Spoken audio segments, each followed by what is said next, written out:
Good afternoon. My name is Dakota Hirsch, and thank you for checking in. California continues to suffer as widespread power outages, hurricane-force winds, and wildfires continue to plague the Golden State, causing over 200,000 to evacuate and flee their homes.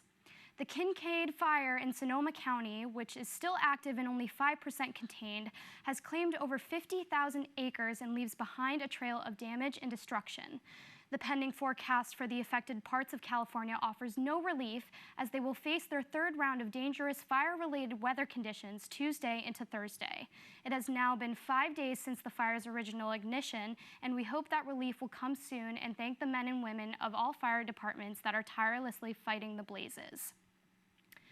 A U.S.-led raid in Syria over the weekend took out terrorist leader Abu Bakr al-Baghdadi.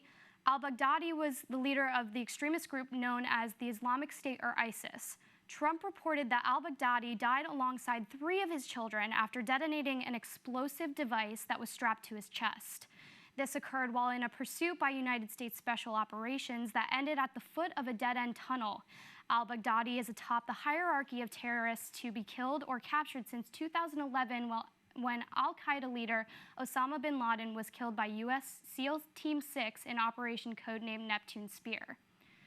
An off-campus shooting 15 miles from Texas A&M Commerce resulted in 2 deaths and 14 people injured.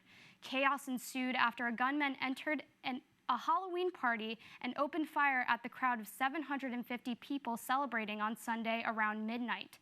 Authorities say that the man entered through the back door, and it is assumed that his first victim was his target victim. The rest were just random. No suspect has been identified nor the motive of the gunman, but the manhunt proceeds. Hunt County Sheriff Randy Meeks says that he does not believe the shooter poses an imminent threat to the public, but wants to get him off the streets as soon as possible. Well, the most recent AP poll has been released and has changed pretty drastically since we last checked in. Oklahoma drops 5 slots to number 10 after their loss to Kansas State, now being replaced by Penn State in 5th. Clemson remains in the 4th slot with Ohio State in 3rd.